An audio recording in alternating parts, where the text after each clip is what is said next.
What's up? This is Rebel Radio. What up? What up? This is DJ Newmark. This is Peanut Butter Wolf. It's your boy. It's okay. Keep checking out Rebel Radio. Rebel Radio. This is Rebel Radio. We're in the place right here. Rebel Radio is going down. Would you say Rebel Radio? Oh, wait. Let's do it again. Rebel Radio.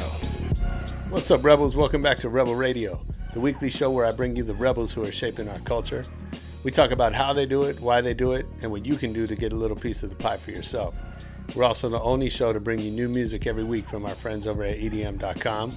I'm Josh Levine. My guest this week is my old friend Brent Rollins. We definitely spent a little bit of time messing around and catching up. I hope you like that part of it. But Brent is an important person in our world. He's one of the people responsible for what our culture looks like. He was most recently a creative director at Complex Magazine.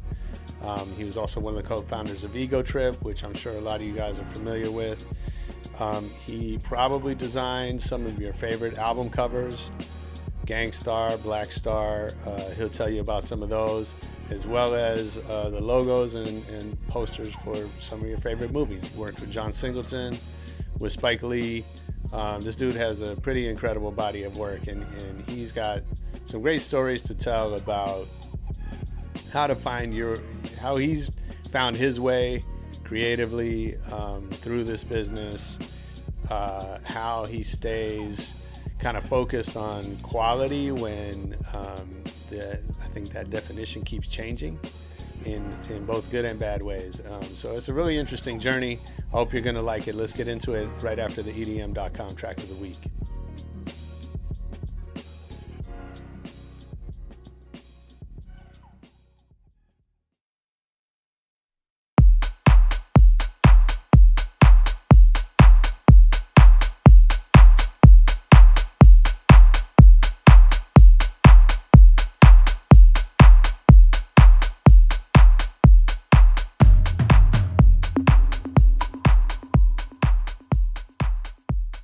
Yeah, that was Ben Stereo Mode with Wolves and Owls, the EDM.com track of the week. If you like that one, get over to EDM.com, check out more new music. And now let's talk to Brent Rollins. And she was just like on the corner, like taking her shoes off and like throwing it across the street. And I'm just, she looked pretty normal. But and she was just like yelling. I was just like, yo, what the fuck? And I'm guessing they're on some kind of drugs, but I'm also like, do people in San Francisco even do drugs anymore? It's like, it's. Oh, I'm sure they do. Yeah. Well, like my man, I saw my man Dave Paul, who's a DJ up there. You remember The Bomb? Yeah. So yeah. I caught up with him the other day. But he was saying like cocaine is like back in a big way up there. Oh, is it really? Yeah. Oh. But in the club, he DJs in the clubs up there. Right. He's like, I was like, what's the club scene in San Francisco now with all these tech people go clubbing or whatever? He's like, yeah, there's cocaine like everywhere. That's the rich people's drug. They don't know what else to spend their money on. Yeah, for sure. I mean, why not? But if that's only recently? I guess. I mean, I think it's always been.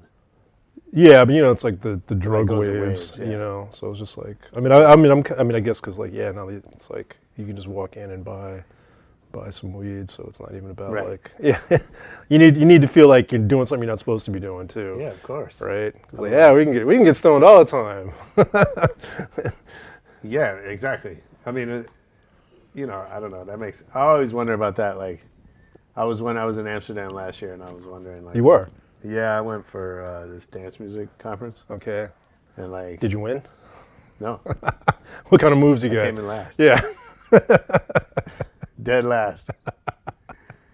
Somehow, I'm not surprised. But yeah. I didn't want to ruin. It wasn't dreams. a dance competition. It was a dance music competition. Well, it was a conference. Yeah, but somebody usually gets surprised at the end and like some sort of like a. There was probably some awards. I don't know. I was not. I didn't win. Let's just establish that. I did not win. And I don't think I lost either. That was one of those like everyone gets a gold star. Everyone's a winner. Millennials. That's right. Yeah. It was a very supportive, competitive environment. But I was wondering what happened to the drug culture in Amsterdam, like being that now weed is everywhere. Yeah. Well, when was the last time you went? You'd been there before. Oh yeah, I've been there a bunch. Okay. So what was the break in between? 8 years. Okay. So definitely. And it was different. I don't think so. If anything, it feels like there's a boost there. A boost. Yeah, because like let's say you're from Colorado, and now like weed is part of your culture. Right. But then it's like going to the Mecca. Right. Probably shouldn't call it that, but Right. but you know what I mean? Yeah, It's like going to the homeland of where Right. where this shit really came from. Right. That might change over time. Right. Right. You know, I was talking to So it might be like hip hop. It kind of like changes poles, and it might go to someplace else now. Yeah, for sure. But you know, if there was a museum in the Bronx of like where the birthplace, Right. like that would, Right. in theory, like people would get more interested in that as it spreads. Right. Right. Right. Right. Right. Yeah, but they probably. I think they don't. They want to like de-emphasize that. The aspect mayor of it? does, or Right. they've had different. But that's what mayors got them on the map. Isn't that always the thing though? You know what I'm saying? You never want the thing. Yeah. You know, that's how it works. That's it's like that's why you live there. You know. Right. Can't not you, but him. Right. You know, they got to do something to counteract Black Pete. You been to Amsterdam? No, you know about Black Pete though, right? No. Piet Zwart, Piet Zwart or something like that. That sounds like Black Pete. Yeah. My Dutch, my Yeah. the 4 words of Dutch I speak. Yeah, Black Pete's like this. Every Christmas, he's like Santa's hype man. Oh, I thought you were gonna say it's like his nemesis. No, That would be dope. no, yeah. The anti-Santa. Yeah. We need like a Dark Santa. dark Santa. You should do a Dark comic Santa, Dark series. Santa. like- Yeah, he takes shit. yeah. But Black Pete is all these dudes walking around in blackface. And the Oh, kid- really? Yeah. So there's like there's little toys and But like chocolates. blackface? They're in straight up full blackface on some like Europeans, Moors, kind Okay. of referencing shit. But Because in theory, I don't mean to start a racial, issue on this podcast, but man, in theory, that's what I'm about. you could there could be reasons for painting yourself black that don't have anything to do with black people. I mean, it always is about like, yeah, he went down maybe he's the guy that goes down the chimney first. Right. You could be That sooty. sounds pretty like go let the black guy do it though. No, you but know I'm what I just mean? saying like a cat burglar, right? Like they cover themselves in black, Yeah, no, right? he's not. Okay, so he's it's not covered not in that. soot. Okay. His face is. Got it. And Okay. he's got the lips and all that kind of stuff, like red lips and whatever. So he's kind of like. So now they're having this crisis now because like culturally it's like such a part of their thing, Yeah. their celebrations, and You're not supposed to do that. yeah, and Turns then, out. and then there's always people that are like, well, we're not making fun of, it's like you're Right. not, but you are, you just don't think of it that way, but people get offended by that shit. So, yeah, it's like a thing now. Crisis. That's in, crazy. Amsterdam. Yeah. I It's not my didn't know problem. about that. Yeah. Well, now you know. This is the Black Pete episode on Rebel Radio. We're only going to talk about things that have to do with blackface. Yeah. Yeah. Yo, thanks for doing this. Yeah. I've been trying to have you on for like a long time. Put me on. That's right. Yeah. Have Josh Levine put have me you on. on. Yeah. Well, you put me on. If anyone, you put me on. Did I put you on? I think you put me on. How? We can What talk did I about do? that. Okay. Do you remember how we met? Probably through Batsheva. Oh yeah. I didn't realize that. Maybe. Nah, that's good enough. Possibly. So, The Israeli connection. damn. That's deep. That's a good movie. Yeah. Okay, so we went to college together. Yeah. For everybody listening, at UCLA. Yeah. And like, there was a small group of us that were really into hip hop. At the time, I always talk about on the show how like what a crazy idea that is that like everybody didn't know about hip hop. Right. The anti-R&B. Well, for me, it was the anti-rock. Yeah. But hip hop was also anti R&B for a moment. No doubt. Although I kind of was always into both. Into R&B. A little bit. Well, yeah. I mean, it was on some like the punk rock to classic rock. But I remember this You know. kid like in like fifth grade, which is really for me. That was 1980. So I got my dates Hey, wrong. man. Regardless, I remember some kid. It was in being black like, and white. Yeah. I remember some kid from my neighborhood being like, "Oh, I don't fuck with soul music. I fuck with hip hop," or he Right. said rap Yeah. at Yeah. the time, right? And Yeah. so, like, you're right. There was that whole Yeah. thing of it, but to me at UCLA, like, there was like mainstream culture was like all about Soundgarden and Nirvana and all that, Okay. Right. and then there was a few of us that were was- into hip hop, and right. so, but what's interesting so I think that's how we connected. Possibly.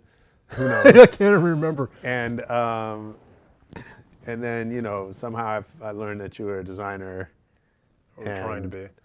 No, you were. That's my point. Yeah. Is that you were a designer. You were fucking with John Singleton and Yes. like real, and like there's a bunch of us idiots on campus who like all thought like we were trying to do something, and then you were actually doing it and like making money and Yeah. creating at like a super young age. Yeah. Yeah. How'd that happen? Oh man, how did it happen? That's a great question. I think, yeah. For anyone who's 19 For anyone who's- listening, like give them the secret The for how you secret just sauce. blow up immediately. I'm kind of like, I think like part of my life has been a little bit of Zelig or Forrest Gump. Yeah, Zelig. Look that up. Google that. Or IMDb that shit. Yeah, maybe Forrest Gump is a better reference. Even though Okay. that's, but I kind of been in different places like at the right time, or my paths have crossed with people. A lot of people actually that have sort of like done things. It's interesting how like when you get older or as you progress, just the people that cross your paths and Yeah. later on they're doing stuff and, Yeah. and it's cool. So I was that person then, and I'd always been interested in doing graphic design, and was fortunate enough to have my father, who was kind of like an artist Renaissance person himself, introduce me to that. So there was always sort of like a preference and an interest in it, and also just the understanding how what graphic design, communication design, whatever, is sort of a method to sort of reach people. Okay. So that was always kind of like my interest, and having a father, my father's black, my mother's Vietnamese, that's a whole other story. But just having a father who was trying to do certain things in the entertainment field and in Hollywood, like at that time, and seeing his challenges, and also sort of understanding things in the bigger context of like post-civil rights and how important imagery is to defining or guiding culture was very interesting to me. I understood that at a young age. Okay. When I was probably like 14, 15, I was drawing marketing campaigns for fake movies. Like. Nice. So I had this idea for a movie. Okay, so there's sci-fi movies about aliens, right? Sure. There's like horror movies about ghosts, right? Okay. How about an alien ghost? Yes. Right? Yeah. Yep. All day. Yeah. So That's on Netflix. Yeah. So that was one of my ideas. Was like, That's amazing. It was like a spaceship that crashed. That's and it was- definitely it was like a haunt- Hulu. but it was haunted by the ghost alien. All right. You can see it. Yeah. Yeah. Right. It's supposed to happen. Well, That's okay, that's a fresh. freebie. What was it called? Oh man, it's probably like Space Ghost or something. Not Space Ghost. Not Space Ghost. The Coast to superhero, Coast. Yeah, no. That was a good show. Animated. What was my man who did the voice? Gary. I don't even know. He was this dude who's like a TV announcer, and he had like this white dude, he had like a bushy beard, Gary something. Oh, really? Yeah. If you saw him, you'd be like, oh, because it's totally his voice. That's funny. Yeah. So that was my initial interest and sort of like direction, and so fortunately, I had some friends who I actually made friends with John Singleton because at the time, before I went to UCLA, I was going to Long Beach State, which was like 30 miles away from basically where I lived. So, and I was studying design, but because one of my best friends went to USC, I would hang out at USC during my time at Long Beach. Yeah, that's a lot of driving. Yeah, because it's a lot of driving. So I was like, if I wanted to hang around people my age and whatever, that's where I would hang out. And that's how I met John Singleton. But actually before that, through the same friend, we have another friend whose sister was doing like the casting for Spike Lee's films. And she had just done School Days. And I'm sorry, she'd done School Days, but then Do the Right Thing was coming up. And so for the publicity photos, and they were shooting the poster for Do the Right Thing, and that was happening out here on the West Coast. So they were like, hey, we need some people, we need some kids to be in the backgrounds for all the publicity shots and all that kind of stuff. So enter my friend and us, some other friends, to be sort of like the extras in these shoots and all that kind of stuff. And that's when I had met the art director who was working on the posters. And I told him, I was like, hey, this is what I want to do. And because of that, I became an intern for him. Oh, cool. Yeah, and got to kind of work on some designs and pitch some stuff. So, so the bigger thing was like, I'm in the Do the Right Thing poster, like my feet are the top right corner, the Air Jordans. Look it up. Yeah. So that's kind of like my weird kind of claim to fame is like, yeah, those are my feet in the poster. That's amazing. Or my skinny ankles. So it's hard for me knowing you, it's hard for me to picture you kind of walking up to the art director and pitching yourself. Because you're just a really laid back dude, and you're like, again, it's we were friends in college, and like we've known each other a long time, and there's still like, I'm sure there's still so much of your work I don't even know about because you're so kind of laid back and understated about it. Yeah. And so it's hard for me to picture you. Well, there's also a lot of work that I did that I was probably not very fair enough. proud about. Yeah, I get it. But yeah, no, I hear you. Yeah, it's so funny. I was talking with someone about that this morning. Yeah, I think I always knew that I was like a background person, or wasn't interested in being in the foreground, or rather, I would want my work to speak for me. And it's not that I didn't want to be known for things, it's just that it was really about like the path to get there, to be for notoriety or whatever, or visibility was through the actual, what you actually made. Yeah. If I can critique the world of social media now, it's all about like their image and the branding, but it's less about what you're actually about. Yeah. Or the quality of your work. And who knows, maybe if I was born later, that would be my frame of mind also, but that was my frame of mind then. And so, yeah, I'm not really the kind of person that talks about my history or the things that I've done. I'd rather let those things sort of speak for themselves. But yeah, I mean, I think now, having all those things in the past, I do want to talk about them because it is about kind of like sharing and saying to other folks like, yeah, this is how I did it, and hopefully you can learn something from the way that I did it. You know? And also, if the things that I've done or participated in or collaborated with actually affect your world, that's pretty cool to me. Yeah. So that also makes me feel good to know that like the things that I did actually had some sort of impact. Absolutely. Yeah. Well, I definitely think they have, from designing for Black Star, for Black Alicia's, for Gangstar, anything with Black or Star in it, or there hasn't been any, like there hasn't been Gang Alicia's yet. Maybe you should start that. It could be a fake group that you designed for. This will happen. That's amazing.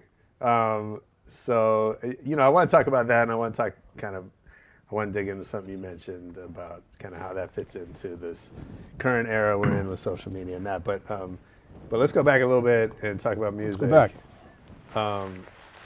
Do you remember the first record you ever bought for yourself?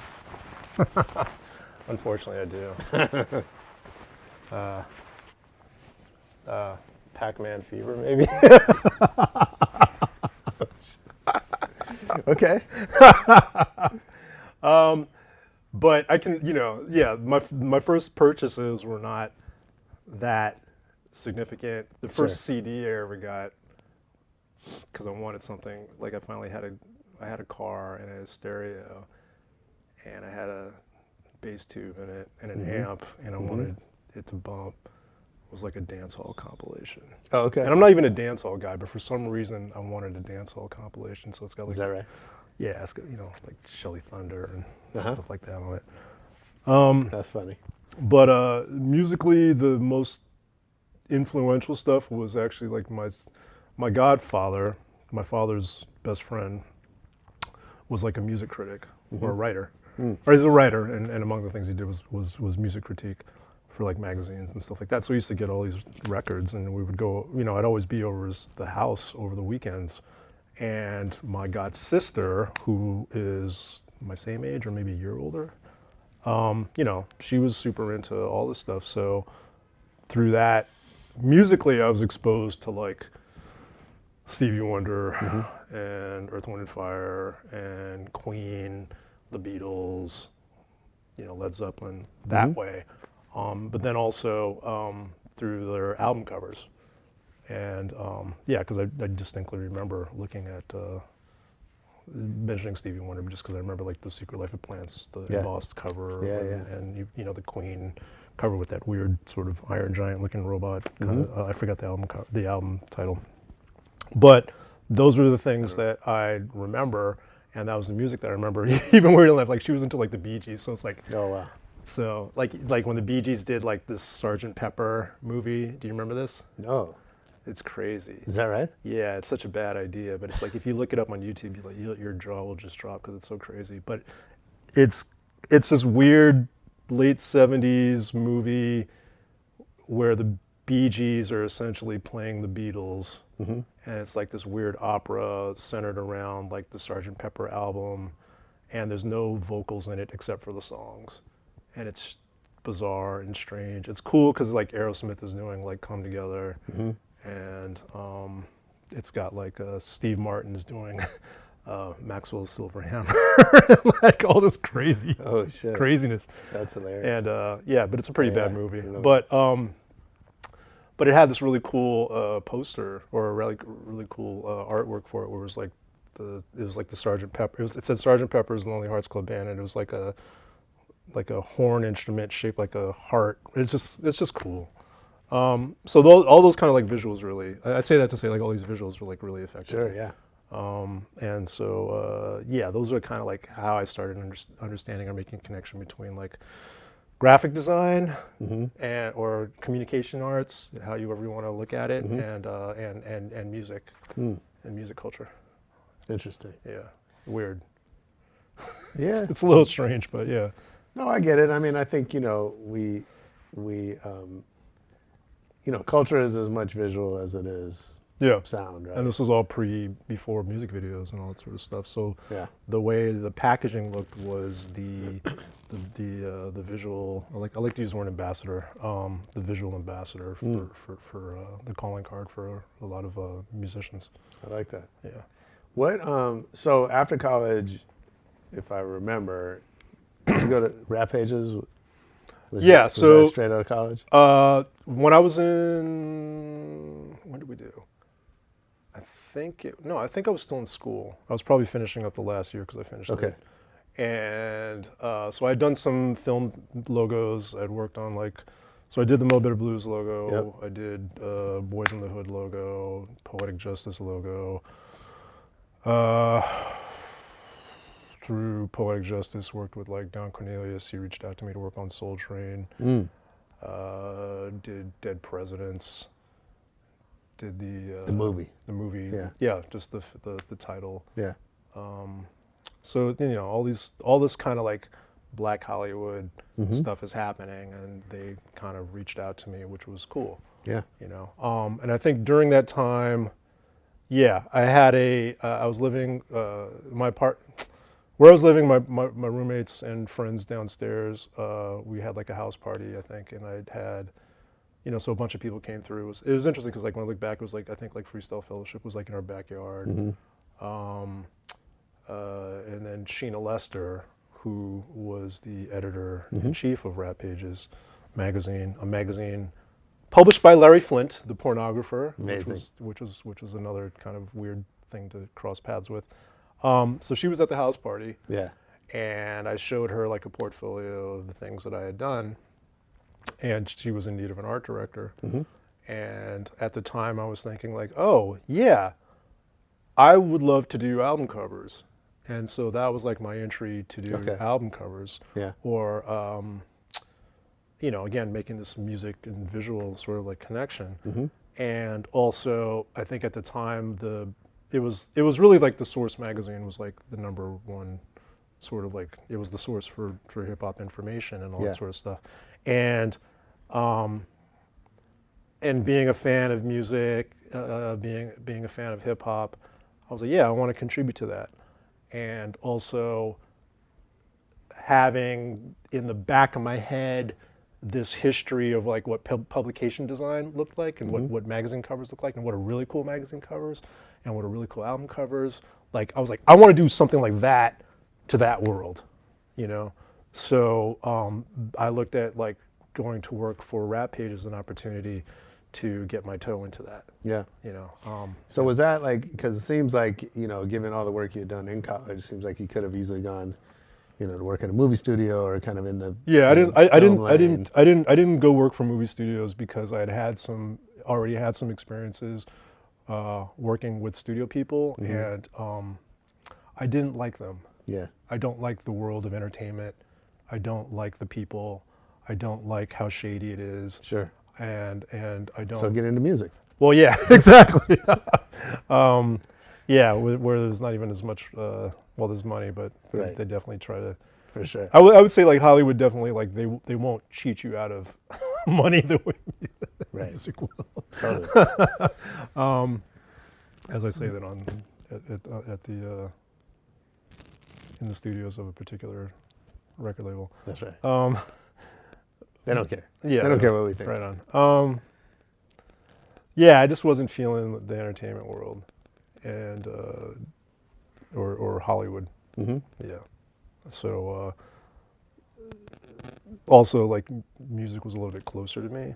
It was also enabled me to be a little bit more direct with the ideas and concepts and not have to be filtered through the needs of a marketing arm. Yeah. Or people who don't have informed opinions about stuff. Yeah. So that was my attraction. Nice. Well, you mentioned the Source, so I got to share a quick story. All right.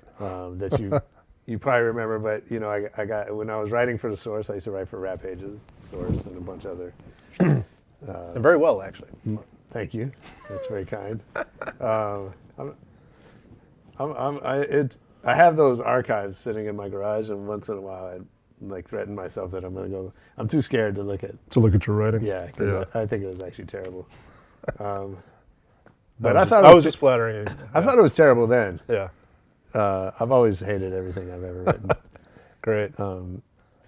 But I got an assignment to go interview Warren G. And and they gave me the ability to hire a photographer. Yeah. And so I brought you. Yeah. And we went to. What happened to those photos? Well, so I guess they got published. I mean, we went to the we went to the studio on a Saturday morning. Right. To interview Warren, who at the time was ready to be the next Dr. Dre. Yeah. And he was drinking, and he was very vocal about his displeasure with Dre and Suge, and his beef with whoever. He had like beef with like 6 different people, and he kind of unloaded on all of that. And so I wrote the story, and you sent in the photos to the Source, and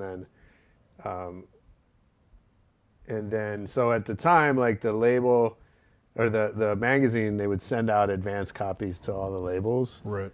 Like 3 days before it hit the streets. And so they called me, Reggie from the Source called me and said, I need the tapes of your interview, which they'd never asked for. But I sent those off. and he was like, Suge called and said he's going to burn our offices down. Warren called, crying, said Suge's going to kill me if this article comes out. Leor from Def Jam called and is threatening us and whatever. So he's like, I just need to know that what you say he said is what he actually said. And it became this huge thing. And, they called me and said, you may not want to go out for a little while. Right. Kind of lay low. Right. And whatever. And, obviously he said all that stuff. And I remember you and I kind of walking out of there going like, wow, that was crazy. Yeah. You know what I thought you were gonna mention? No, did I? Is it more embarrassing to me? No, it's tell one of those. I remember during the course, as he's talking, this was the first recorded. I will put this on my mother's grave. This was the first recorded instance in public dispersion of the term janky. Oh, shit. I think you're right. Because when he said something, he said janky, and we kind of internally both were like, what the fuck is that word mean? And laughing and just thinking it was the funniest word in the world. Yeah. Yeah. I forgot all about that. But I think you're right. I mean, yeah. So we kind of like Columbus janky. Yeah. Yeah. That's amazing.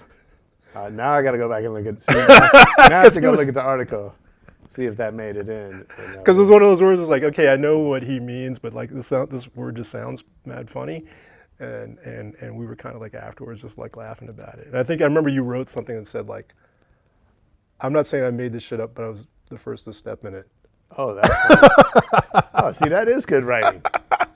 Damn. All right, I'm gonna post that. I'm gonna find that article and post it. You gotta find it. Fuck it. Yeah. That's hilarious. So janky. That's funny. I mean, that was a time when, both all this crazy beef and chaos in hip hop, and also all. What year was that? That was like. That was 95, I think. I didn't like that 94. time, man. You didn't? No. Why? Because, man, it was like, for me coming out of look. My first attraction, not my first attraction. I went to New York in 1988. 88. Summer school. Okay. All right. And so that was like a year that like, it was like Public Enemy, Nation of Millions was the biggest record in the world. It's huge. Sure. And it's not just because it's sonically, it's like culturally, it was like this major happening, right? And this whole sort of like consciousness and like, like not renouncing, but it got people to stop wearing gold, like, just like to talk about like political things. Yeah. And also just the sort of big bang of like all these different types of styles of expression through hip hop, particularly in New York, and particularly just like all these classic records came out. That's like, I always say like being in New York in 1988 in the summer, it was like being in like San Francisco in like 1967 or something like that. It was just like, wow, I was here to watch this as it happened. So my perspective has always just been like, like just really more like, I don't want to say like goody or pop, but it was just like, I wasn't just down with kind of like all this kind of like negative shit. Right. And particularly like coming back to LA and just like seeing all this like gang shit, and when it was really serious, it was just not a lane that I wanted to go into, and it sort of, it bothered me. Like I could listen to I could listen to NWA and all that kind of stuff now, and it's like, yeah, this is awesome. But like at the time, I was like, this is not really cool, because it's not just the entertainment value for a lot of people. It's like the actual shit that happens to other people. Yeah. And it wasn't something to be. That kind of activity is nothing to be proud of. Let me put it that way. It's not that it doesn't exist. So yeah, okay. That's just where I'm coming from, right? Yeah. Like again, now it's like it's entertainment, and I think people are probably less. I think a lot of it is just affectation now, or a lot of it, not all of it, but some of it. But Yeah, I think so. Like when all that kind of stuff was going on, it's like, so I'm coming from like this perspective, like, I think this is just like dope for like people to express themselves and come up with different things. But that was like just a dark, fucked up period, you know, and the era of violence or potential violence, or just like going to clubs and like, fights, gunshots. Like it's not cool. I mean, it's kind of it's electric to be there, Right. But it's also not cool. Yeah. And and also just the motivations behind a lot of the violence was really stupid to me. So I couldn't. Somebody stepped on some Jordans. Or, like especially like Los Angeles. It's like people would look for like really dumb reasons to get agitated. Whereas in New York, it's like I'm like, these people are living in like confined ass projects. It smells like piss, and yet they have a way to live with each other. I'm not saying that they get in fights and there's people I mean, die. I think people, I'm not saying that people definitely don't. get agitated in New York. Yeah, Every time I go to New York, I'm like, what the fuck did I do wrong? aggro, yeah. What's everybody so mad at? But they also like they understand getting pushed up against somebody, like in a tree. It's like for sure. Where LA was just like, you can't get like 10 feet is like invading your personal space. So I was just like, this is stupid, man. Yeah. So all that shit, I just was like, man, you live with your grandma. Like, why are you so hard? You talking about me? Well, I didn't want to put that out there. I did live with my grandma. You blew up your spot. I'm not shy about that. What was your J-Loke? That was grandma's name. Yeah. No, I know what you mean. No, so when all that stuff, it just was like, this is like unnecessarily evil. Yeah. And it was. Yeah, I mean, it's interesting. I think, you're talking about, music is a reflection of the culture that spawns it, right? And I think, but it also then informs that culture, right? It's this two-way, it's a loop, right? Yeah. And, rappers are, love to like sort of defend their lyrics or whatever by just saying we're reporting, we're reflecting what's around us, and I think missing the contribution that they make. For me, and not that we don't have to agree, but for me, I've always been able to enjoy, I like gangster rap, I like conscious rap, I like all of that because like to me those like they kind of hit different parts of me, right? Like, yeah. No, I agree. No, I agree. Like I have aggression, I have, joy, I have all these, different emotions and different music or movies or whatever speak to different parts of that. Right. Yeah, I mean, like as a listener, again, it's like your entertainment. Sure. You know? But then like there's I don't know, it's an ugly form of expression if you look at it like in a bigger sense. Because I'm just like, man, because when I look at it as just like black music, I'm kind of like, damn, man, there was a time when people didn't even have proper civil rights. Sure. And yet the music and the expression was still about optimism and positivity. And I understand how that optimism and positivity can get broken, but then it just became this ugly lashing out versus culturally saying like, we can get through this. So back to you, right? How did that affect your art, what you're trying to communicate visually, right? Because you're at that stage, you're a young man kind of building your career.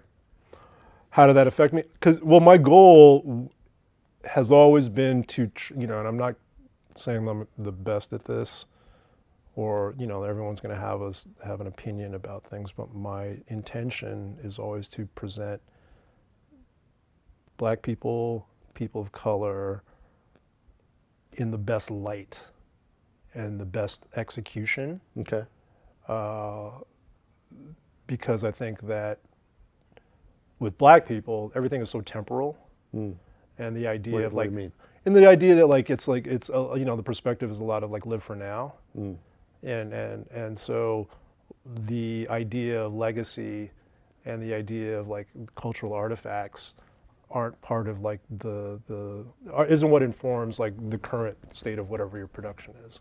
Not thinking like that far ahead about stuff like, oh, one day, maybe like 10 years from now, someone's gonna like this music, but someone's going to appreciate this music, or I'm gonna be people are gonna call me a genius or whatever. Maybe that's your ego talking, but the idea of like, not just that, but like the things that I leave behind are going to actually be artifacts that can potentially inspire other people, or use as a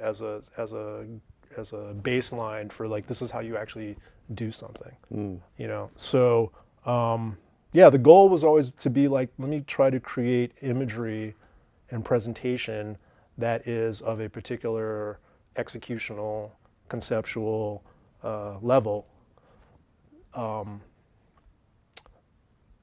to enrich the culture. Is there one piece of work that you felt you were able to do that most successfully? One piece of work.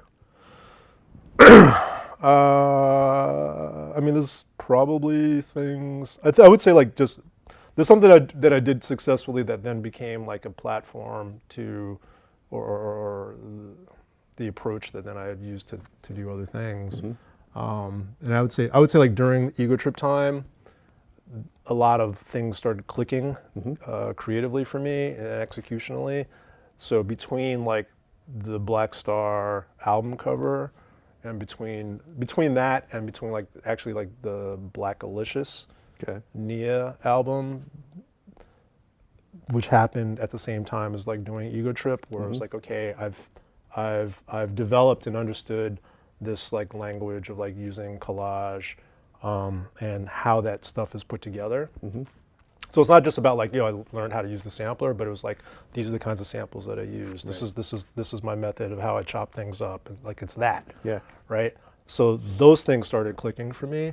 So everything kind of from that sort of like seed, everything kind of like went like that. So one particular, I don't know, like. Okay. Those three things, I guess, are the strongest anchors for me. Yeah. Yeah. At the time. Well, so let's talk about Ego Trip, because I remember, you moved to New York. Yeah. So in '97, I moved to New York just to get out of Los Angeles. I've been here my entire life. I've been in LA my entire life, and didn't want to deal with Hollywood. Got a little bit kind of burnt out doing design for clients and stuff like that. Always sort of wanted to spend some time in New York and needed a change. And it's kind of like when you're driving back and forth between like work or someplace. You're just like, how many times have I gone down this street? I try to think about. Like for sure. And and now that I've been gone for 20 years, and I'm visiting in town right now, and I've gone down a particular road that you have to go to my parents' house. So I'm just like, man, if I had stayed here, I've been driving down this road for 20. I would have for 50, a long time. And so like I'm like, I needed to change because like I felt like I wasn't growing. I had an office. I had a studio space that I was sharing with somebody. I had an apartment. I had a car, I had a stereo.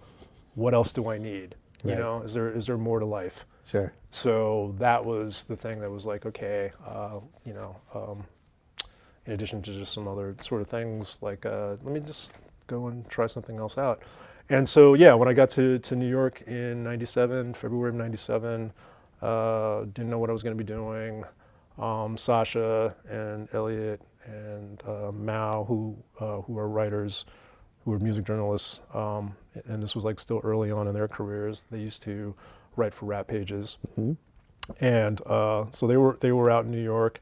And then Gabe, who was the editor, Gabe Alvarez, who was one of the editors at Rap Pages, he had moved to New York to go work on Ego Trip, really just at the request of Sasha on some like, come sleep on my couch punk rock.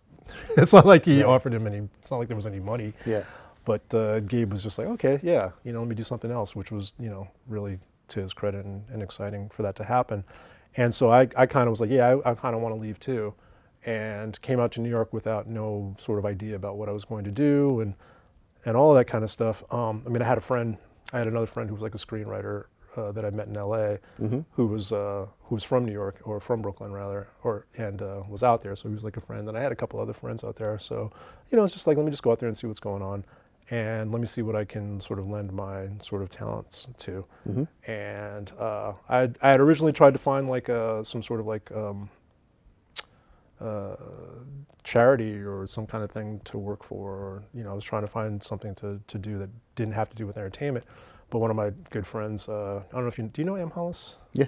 Yeah, so Em Hollis had moved out there to do modeling and stuff like that. So so she was kind of out there doing her thing, and through Em Hollis I met my friend Eben Heath, who was also doing stuff for like 555 Soul and a lot,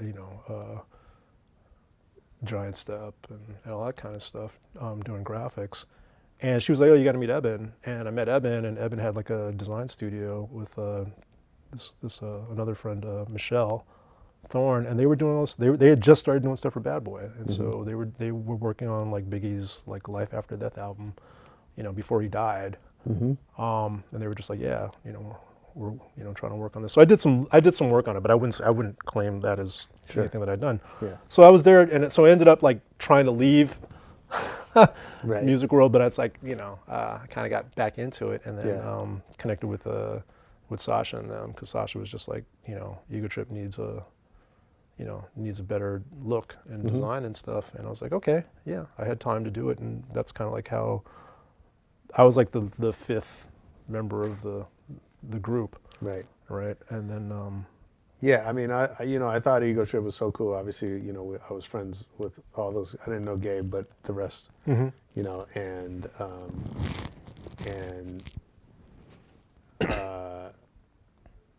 I thought it was interesting how you guys did what you did. That there was a very sort of, like you said, kind of punk rock aesthetic. Yeah. We had Sasha in the show, talked about it a bunch, and the fact that you did, I think what you guys did that was so interesting, right, is like you created this magazine that was by nature kind of underground-ish, and yet you were able to do a lot of the things that the sort of more mainstream outlets did, like creating books, creating TV shows, right. I know that I'm compressing a long time, but that was, for me, it like opened up the idea that like, you don't have to go be sort of a quote unquote mainstream success and then branch off into these other things, that you can create this sort of vertical business. Right.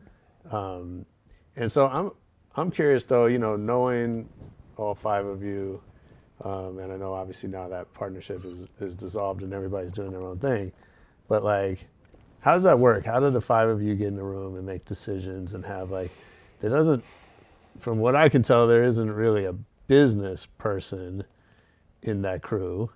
No, that's why. Right, which I'm sure causes some challenges, and but it also seemed to me that like probably no one really wanted that. To be that role? Or to have that person in the room. Like, I mean, I think we needed someone. It's just that like, it was, Ego Trip was like a band, and it was just like we were playing in our garage, just basically, know? And so when the band has some hits or has some attention, you need someone to be able to say like, okay, you need either an A&R or you need somebody to be like, this is how, to manage. Right. And it was a little bit, I think it was just because it was new. You didn't know where it was going to go and all this kind of stuff. So it was a little bit hard to figure that out. I think individually we took it upon ourselves to learn and observe what happened because everybody's in this music sphere, to watch the complaints of music artists and their experience in the record business, and complaining about promotion and all this other kind of stuff. So we were like, okay, we're not going to let, we're like them, except that we're not making music, we're making media. Sure. And we're going to take it upon ourselves to promote ourselves, or we're going to use our connections in at the time the dominant media, or it was print media. You know, so we're going to use our connections to then promote ourselves, right? And we're going to do our own PR because we understand that world. So, and we were like, okay, for the book of rap lists, we were like, okay, everyone's doing these rap books. It's like hip hop started out in the Bronx when a DJ, when DJ Kool Herc, blah, blah, blah, blah, blah, and two turntables and Grandmaster Flash and all of that great stuff, right? But it's such an academic way to look at things versus like the idea like getting into it and like, here's like what it's actually like to be a fan of this culture, and these are the things that we talk about, and these are the things that we value, and this is our perspective on things, all done within this weird rap list book, and written with a point of view, and written with humor, and written with sarcasm, and critical about things and all that sort of stuff. And so, but we knew that we knew that our product was going to be different. Yeah. And at the same time, excuse me, coffee, Vibe was going to do their book, right? And we knew that Vibe was like the big mainstream outlet. So we're like, okay, that's going to get all the attention. So and our book is going to come out around the same time. We know that like, let's piggyback off of Vibe, because we know that gives the print outlets more things to talk about. It gives them more content. And now I think about it as content, but back then it was just more like, okay, we know that there's going to be a book review, and it's not uncommon to see like, here's one take on something, and then here's the other take on it, right? Yep. So publications would talk about Vibe and talk about us in the same thing, like, and we were in contrast to the mainstream music publication at the time, and we sounded more interesting, And so it was also like, because all the other books were these kind of like straight ahead sort of like historical tomes, the people that were really fans of stuff gravitated to our stuff because this was like a different take on. This was the thing that they could actually relate to. This was the barbershop talk. This was version of hip hop history. And so but we were like very deliberate in saying like, no, we're going to take control of how we're promoted and how we're talked about, and getting on the radio and talking about the book and all that kind of stuff, and going into our own or their the other guys, because they've had a lot of the contacts, Rolodexes, to promote. So just to get back to just like how do we work together? It's like we looked at those kinds of things, and we also like knew broadly we knew what our lanes were, and we could bleed into each other's lanes. Everyone, I mean, Sasha's a phenomenal writer. And his perspective and his wordsmithing is like some Ghostface. It's like some other shit, and so that's his thing. And then Mao's the historical,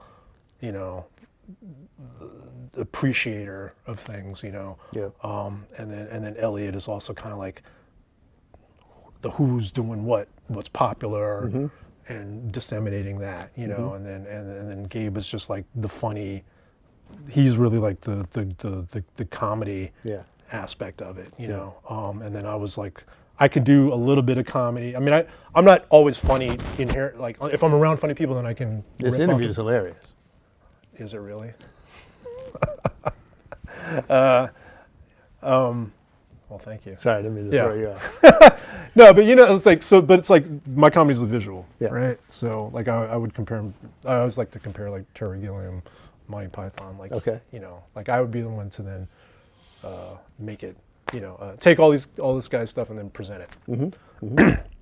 So we all had these roles to do, and I think it's important for any group to understand like what you're good at and what your strengths are, and then and then we all thought in bigger media terms. Like most of us had some aspect of like TV, film as our own personal history. Like Sasha's father was in television. Oh, I know that. Yeah. Somehow I didn't mention that in our interview. Really? I don't think so. No. Yeah, no, his dad had done some TV stuff. Okay. I think. My dad had done some TV stuff, and some film stuff. Mao went to NYU Film School, and Gabe was like he had wanted to make films, because he's a film buff. Mm-hmm. So, and then I was interested in like a little bit of that film stuff, and also just like the marketing of stuff and all that. So we all kind of came. We already had that as part of our sort of internal interests and stuff like that. So when the opportunities to do the TV shows came along, we were like, yes, we already know how. We're already inclined towards it. You know, the TV shows weren't what we wanted them to be. Like VH1, like we had done these TV shows for VH1. It's not your show. It's not our show. It's their format, Right. and they wanted our like saison on top of it, right? Sure. Which So- is not, it wasn't what we thought we were going to get into, but that's what, in retrospect, I understand why it happened the way it did. Yeah. Yeah. Talk about that a little bit. I mean, I think the White Rapper show. Which was a reality show Yeah. about 10 white rappers. The idea was to find the next Eminem Right. and put these kids through this kind of like cultural boot camp. Right. Hosted with MC Search. Yeah, As MC the Search host. was the host with Prince Paul was the other host, the co-host. I think that show had a big impact culturally, and Yeah, everyone was talking about it. I think, people have heard. I don't know. I think I've complained on this show about what about your back. Yeah, about what. ingrown hairs. Oh yeah, for sure. Complained about everything. No, but about the impact I think Eminem's had culturally. Like I think there's no disputing his talent, Right. but the floodgates that it opened up for, for white rappers in general, and the historical pattern that represents relative to jazz, rock and roll, Right. right? Right. Is I think interesting and unfortunate. Yeah. But talk about that for you guys, right? Like, because you come from a certain perspective about music and culture and race, Right. and and here you had 5 non-white creators creating a show about white rappers. Right. I think the idea, I mean, it first started off as kind of like a goofy, offhand, off-the-cuff Sasha. What if we put a bunch of white kids and we're trying, Yeah. and No, I could totally see that. yes. Yeah. And what it developed into was, I think we understood, because here we were, 5 people of color who were into hip hop, but also punk rock and skating at a time when that wasn't the norm, Right. right? So, and wanting to be able to talk about those things and be into those things and have a platform for it. Again, it's like, it kind of sucks that like, it's such an obvious thing now, or it's such a like, it's a de facto thing. Excuse me. And so like the like how different it was at the time. Sure. Right. Yeah. And I think we did understand things in the sense of like how history, what happens with kind of black music culture and how it gets co-opted. And I think we were kind of like, well, if it's going to happen, let's at least say this is how you should do it, right? Yeah. Like if you're going to do this, you got to understand even in a joking way, you understand the history and the struggle of something, and that's about as good as you can do. It's like I used to say, like an idea, like once it's like it's not yours anymore at a certain point. Once it gets out into the world, it just takes on its own life, and you have no control over it. Yeah. So, but the idea of us presenting a show that says like, hey, you can't be a culture vulture. We're going to put you through a simulation of what people have gone through who actually created this. Was, I think that's how we saw it, and it was funny because like each episode, I don't know if it was apparent to people, but like each episode became the history of hip hop, Like it starts off in the Bronx, Sure. then the second episode is I mean I can't remember, but then there's an episode that's about like like political consciousness. Then there's an episode that's kind of like about gangster rap. Then there's an episode, and it actually each episode ended up being sort of thematically similar to the arc of a Common song. I used to love her. Sure. You know? So yeah. I mean that's about the most that we can do to say like, hey, we see you, and check it out. We're not gonna make that easy, you know, or we're gonna make people think about it. And it also didn't necessarily mean it was for it starred white people, but it was really like a history for anybody. Sure. Yeah. Yeah. I know you've done work with some brands, you know, Nike, Undefeated. Yeah. You've kind of stayed out of like advertising, kind of mainstream brand work, which I think Nike. Well, Those little guys. yeah, okay, but Nike's like the rare, Right. like Right. It's funny. I had someone on the show recently. We're talking about, you know, Nike's a giant multinational company full of a lot of kind of uncool white people who, you know, arguably make the coolest, most credible brand in the streets Right. for the last 30 years, Right. 20, right? Like, Right. it's a weird, but they stand alone as Yeah. kind of their own Yeah, thing. yeah. But you know, I'm sure when you were at design school at UCLA, like a lot of your classmates were like, you go into advertising, that's how you make money, Yeah. that's how you build a career in design Yeah, and make a lot yeah. of money and whatever. Right. Like, what's kept you out of that? Was that like a conscious thing, or was it more just like you kind of went down this other path and it just unfolded and you never thought about it? In some ways it's just been like going with the flow. In other ways it's like I can't work for anything and anybody. There's a skill set that I have, or there's a skill set that a creative director should have. And I can apply those things, but I can't really apply them to things that I'm not interested in. You know, like I couldn't go work for Pfizer. Like I can make a ton of money selling, you know, pushing some Pfizer, drugs. You know, Pfizer, yo. But I don't want to. You can make like snapbacks, Pfizer snapbacks. Actually, I mean, what is their logo? It's like a oval with a I don't know. Pfizer. Yeah. Oh yeah, it fits on a hat. Yeah, it's hattable. But I just don't want to do it. Yeah. You know, and I don't want to do it unless it's my name or it's my reputation. And I've done things that I don't want to share. Like what? Well, no, actually, no, I've done stuff that, it's not that they were bad. Uh-huh. It's just that it's not what I want to be known for. Like I did, like one of my clients was, and he's a great guy, this guy, Walter Latham, and he kind of put together Kings of Comedy. Oh, cool. Yeah. Yeah. And, you know, with like Steve Harvey and, Yeah. and Bernie Mac and Cedric the Entertainer.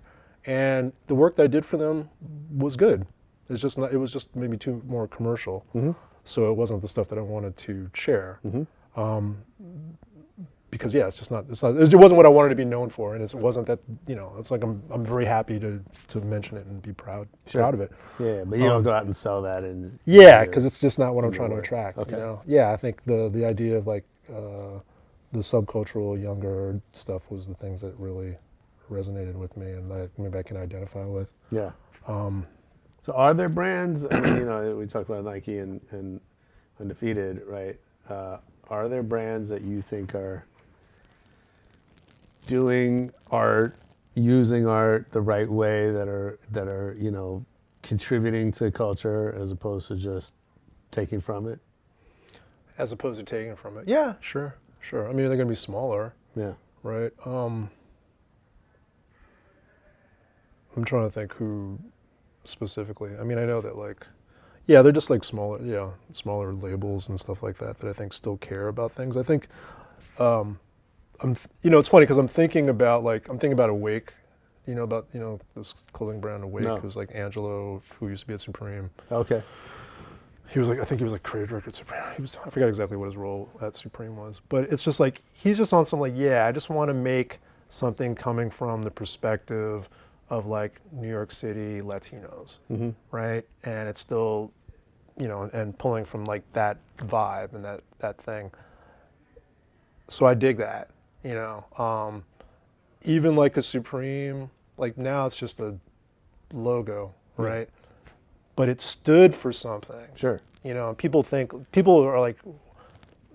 now that don't understand the history of like Supreme, they don't understand like why it's big and whatever. It's because they actually were like, they were dope. They stood for something. And then it became something else. Yeah. Again, you can't control something once it's out in the world. There's a point where then, it's out there. It's like people, a broader minded mainstream people just kind of took it. Right. Or attracted to Yeah, it, whatever. yeah, But for when sure. they started off, they were just like, yo, we're about New York, downtown, art, Right. whatever, know? And that's what they, it's like people think like they ripped off Barbara Kruger, like Right. maybe they did, but it was part of it was a clever ripping off because early 90s, everyone was ripping logos off. That was the gag. Yeah, it was sampling culture. McWeed, like marijuana with the McDonald's logo. Yeah. That was the culture. So they were just being smart ass and say, instead of like ripping off pop mainstream stuff, we're going to rip off, or we're going to make a joke off of art, right? But people don't think of it. They think that they're just like appropriating it for the sake of appropriating it. No, there was part of like Well, I think like the thought process, or the cultural perspective at the time. Sure. I think appropriation is like, we meaning today's society, we paint that in such a like black and white. Yeah. And it's really much more nuanced than that. It's that and I mean, you know this better than I do as an artist, but like you can't not be influenced by things. Right. Right. Right. And you can, or meaning you can't always control what you're influenced by. Right. Right. Right. And Unless you just shut yourself off. sure. But And even then, yeah, right? Like right. you haven't been shut off your entire life. Right. There's this influence Mm-hmm. finds its way in, and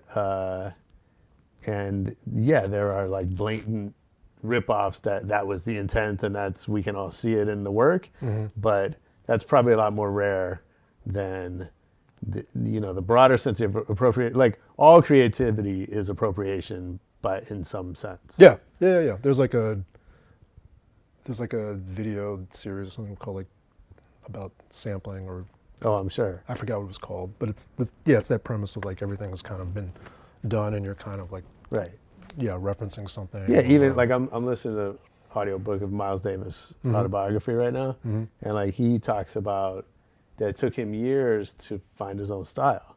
That he spent, years even into his fame playing like Dizzy, playing like Oh yeah.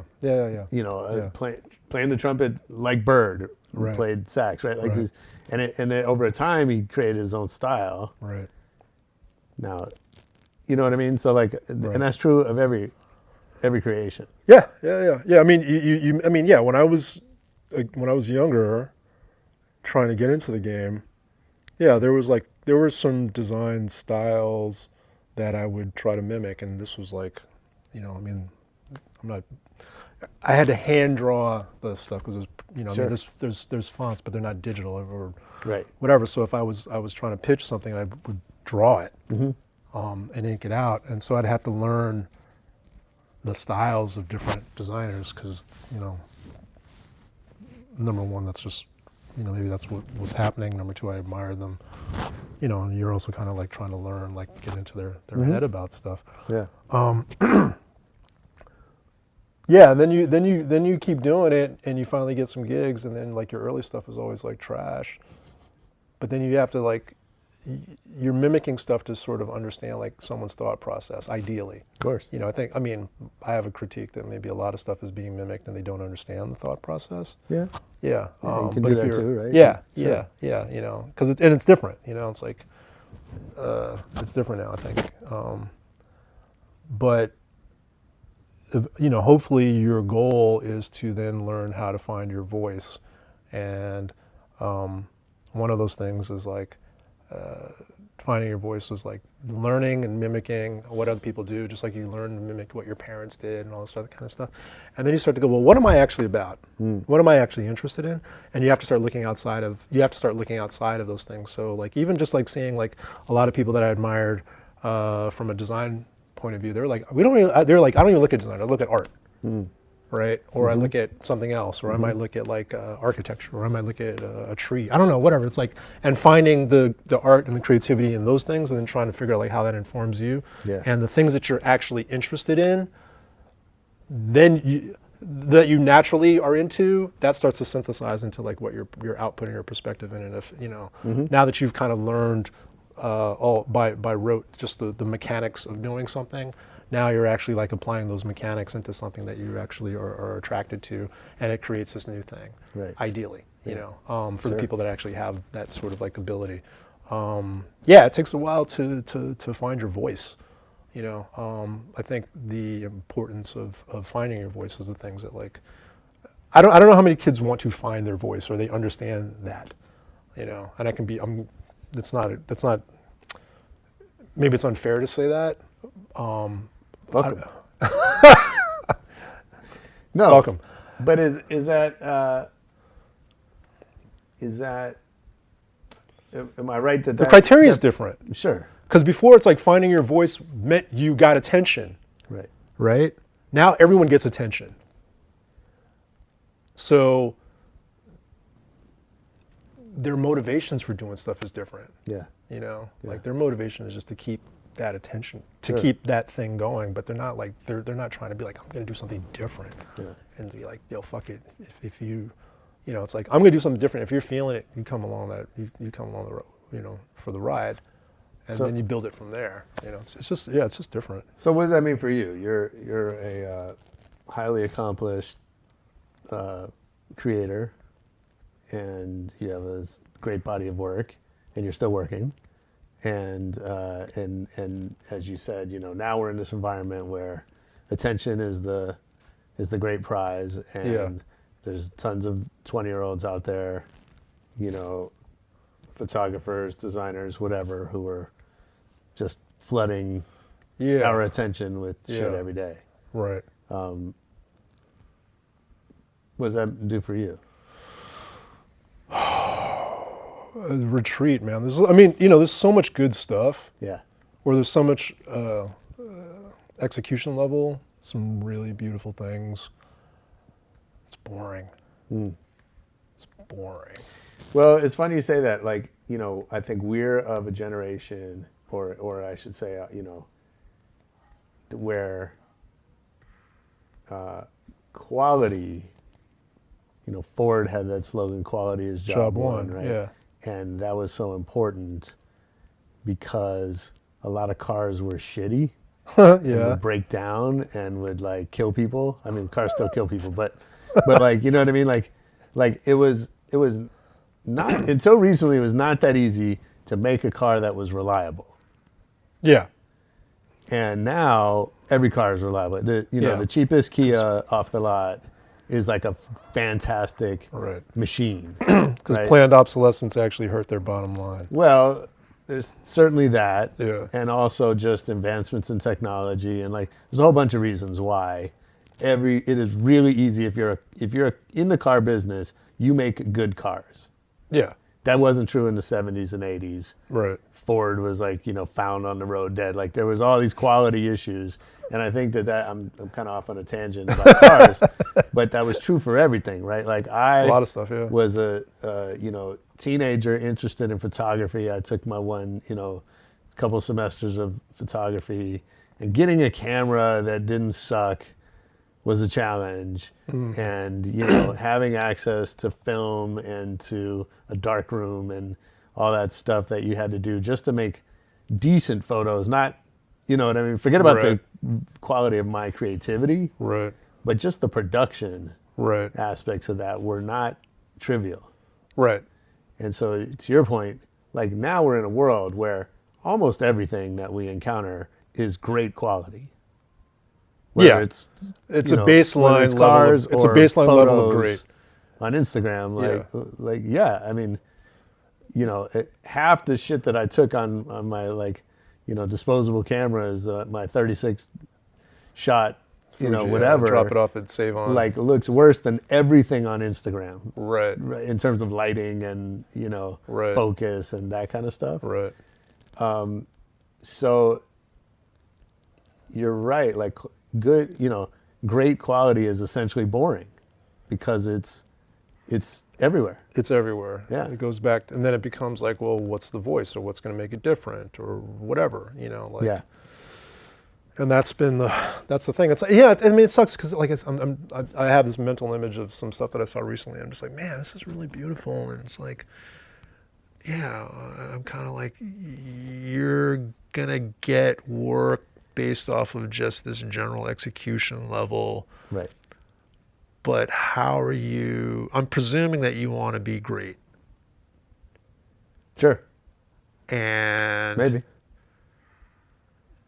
Yeah, I don't know, maybe. I don't know. Do people want to be great? I don't know. Do you talk to young artists, young designers? What do they want? I never asked them that. I never asked them like what their motivation. What do you ask them? I kind of just want to see what they want to do or where their frustrations are. But it's never been about like, what's your motivation for doing this? You know, I remember I remember meeting one kid really feeling himself, and I was like, yo, your work is not that good. Yeah. You know, because the other thing is like putting something on social media is not a true crit. It's not a critique, you know, right. And everyone's supportive. Yeah. That's a beautiful thing, but it also prevents you from actually getting good because no one says your shit stinks. Yeah. You know? Yeah, and we're almost in this cultural point where like critique is devalued, right? In that, like, yeah, because there became the idea of like being a hater, right.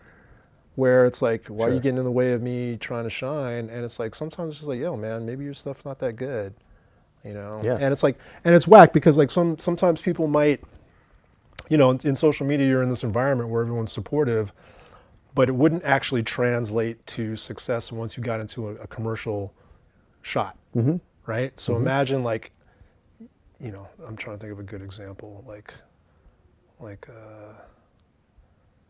it's like, you know, there's some like people that do kind of like either not vines, but little goofy jokes or really bad ones, right? And they're not funny.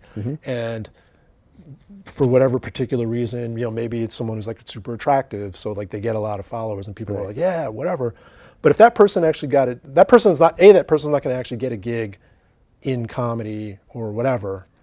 And if they did, it would fall on its nose because it wasn't actually that good, because people anonymously can now vote with their attention, and they're not going to give them attention. Yeah. You know, in the social media world, everyone's like upvoting and like whatever to make you feel good or to try to get noticed or whatever. But if you take if people actually got to participate in something based off their true feelings about something, like a lot of these people would fail. You know, yeah, maybe like if someone had like a clothing line or something, everyone's going to support them, right? Because yeah, you want some support, but sometimes it's not that good, right? You know, and then once it goes out into the stores, no one's buying it, or it's online and no one's buying it. It's like, well, guess what? It wasn't that great actually. Yeah. So it's kind of whack because like I would want to share stuff with only my people who I really trust and are going to really give me like some true feedback. So is that what you do for your own kind of critique? I mean, at this point, I feel like I'm at a certain competency level that, like, I don't share that much stuff, but I could. Like, I'm working on something that, like, I really don't want to share with people yet until they actually figure it out. Now, what's the point of me showing it? Right. What's the point of me saying, like, hey, I'm doing this? Like, so what? Right. I want to be like, hey, I did this. Yeah. And now, you know, now you can judge it because I think it's airtight. You know. Yeah.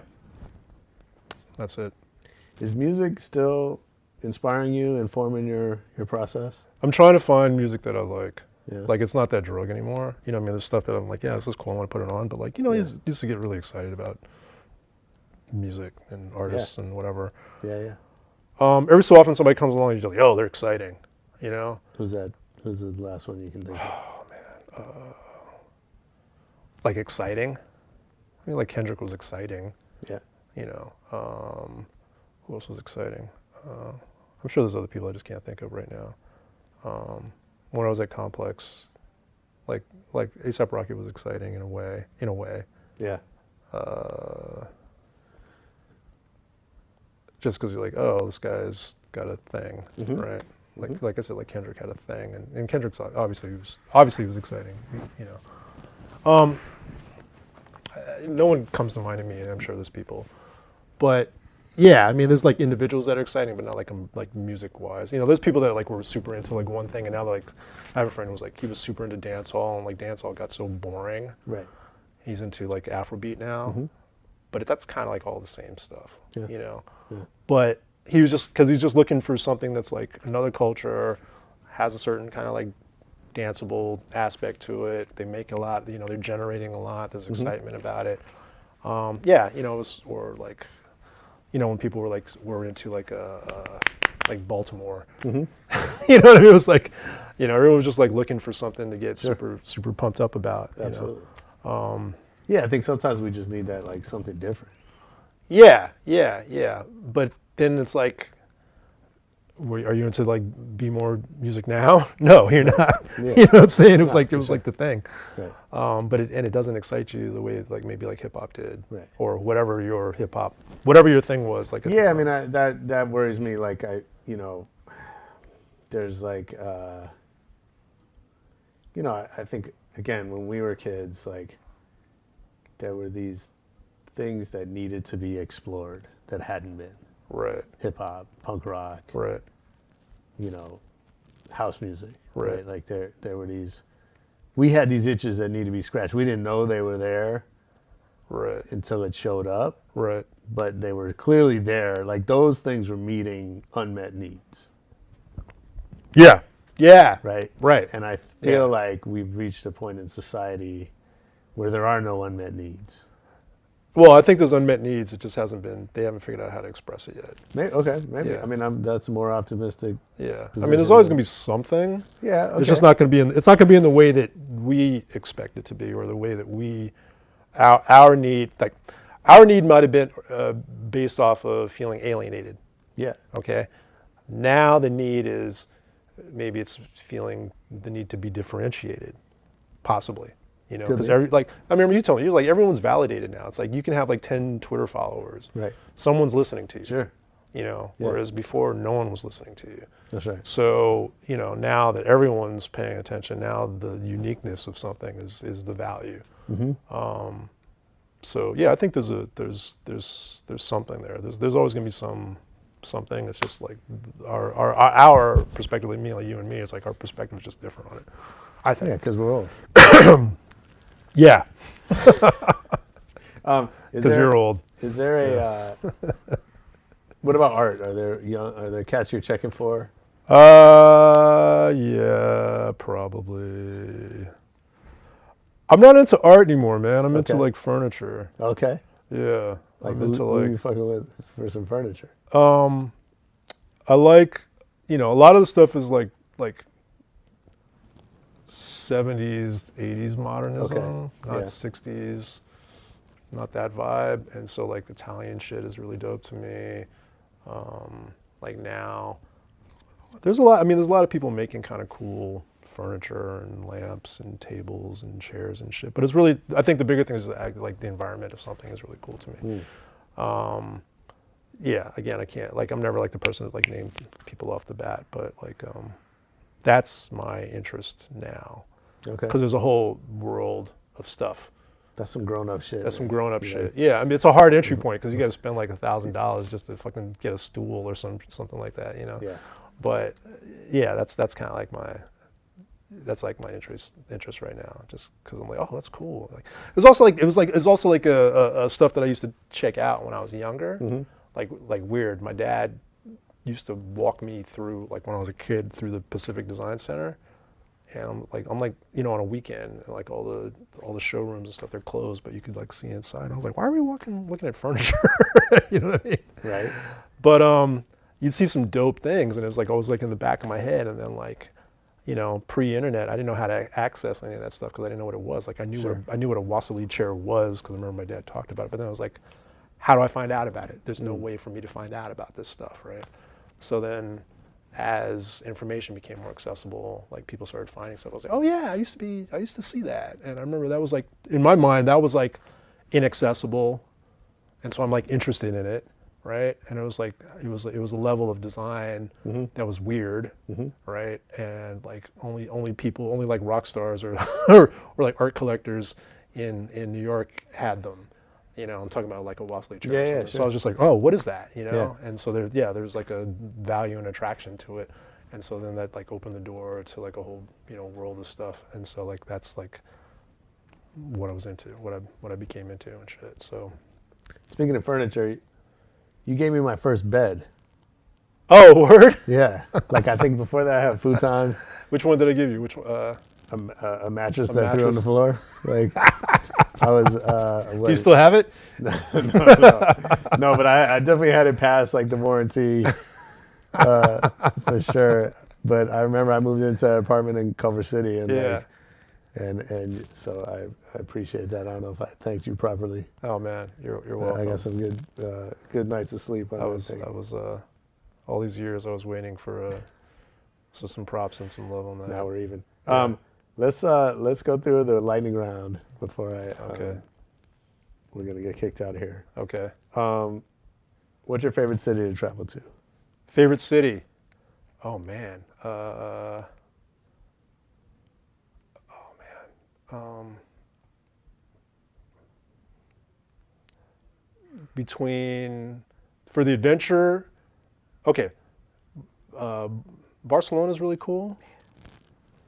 Yeah. Why you say it like you were No, like, you were like, damn, that was my answer. No, like, no, because it's like so many people have told me that. Yeah. And I still haven't been. Oh, and man, it's it's like nice. eating at me that I Yeah, need to go to it's Barcelona. a cool. It's dope, man. And it's also like easy to get around. It's like contained. It's got a lot of activity. It's dope, and it's a beautiful city. Nice. Good vibe. Yeah. Yeah. Maybe Barcelona. Who's your favorite DJ? Oh, dude. As far as like a party, Sure. man. Yeah, someone you've seen live. I like. That's a tough one, dude. Like, there used to be these really good, you know, like when Spinna used to do like these parties, and like it was Spinna and like Like Rich. the wonderful parties? Yeah, the wonderful parties. That was Yeah. great. You Yeah. know, like and also like Rich Medina was. I mean, that's just a good party sure. storytelling. Absolutely. Like favorite DJ. Wow, that was crazy. As far as like turntable, like scratching shit, or what? I mean, I don't know. There's too many, dude. Yeah. You know, Q-Bird, fucking Premiere, all that kind of stuff.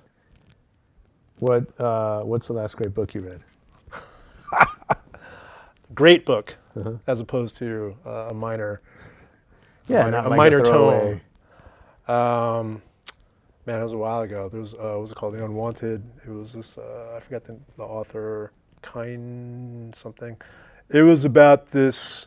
It's this dude who he's half Vietnamese. Basically, it was the autobiography of this guy who, during the Vietnam War, was left behind, and he's half white, and after the U.S. pulls out, he's there, and just all this kind of like fucked up shit that happened to him. Because it kind of makes me think like, what if that was me? Yeah. Yeah, Crazy. yeah. What movie do you think you've seen the most in your life? Star Wars. Okay. Yeah. The first one. I mean, the episode 3. Yeah. Yeah. Yeah. Probably Star Wars. What was it? 4. Star Wars or or Dazed and Confused. Okay. Yeah. It's a good balance. Yeah. Man, Dazed and Confused is great. Do you still fuck with all the Star Wars? Yeah, I took my dad to see the last one. We just discovered, Totally I have a confused. 10-year-old son, so he's like all about Star Wars.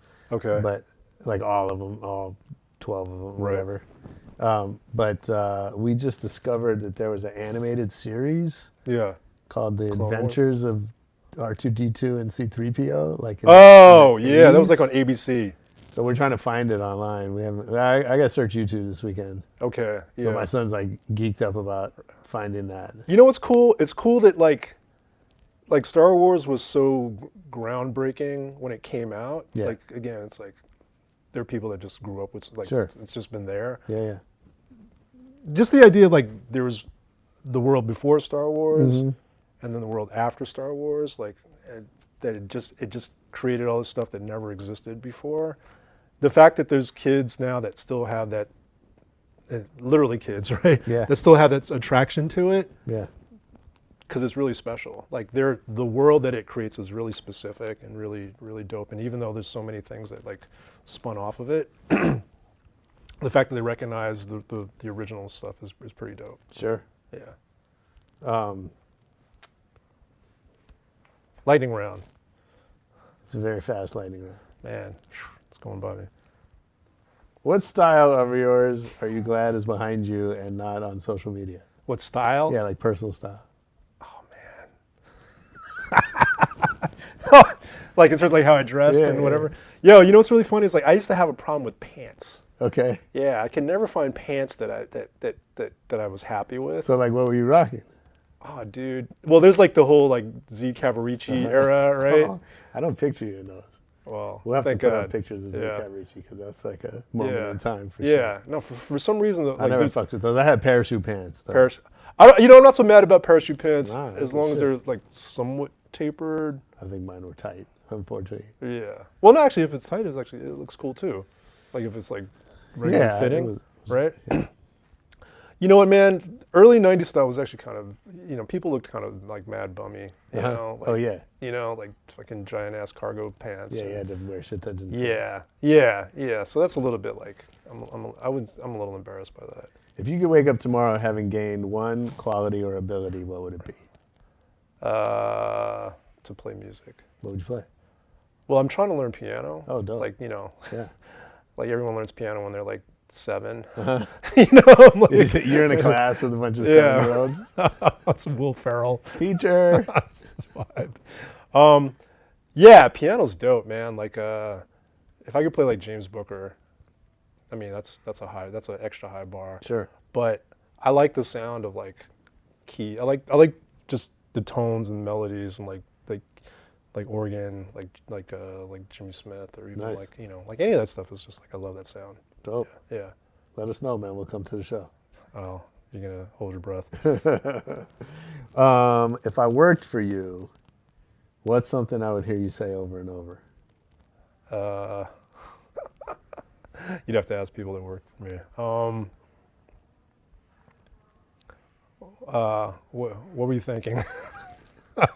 Nice. That sounds like fun. Yeah, you seem like a tough boss. I mean, in a good way.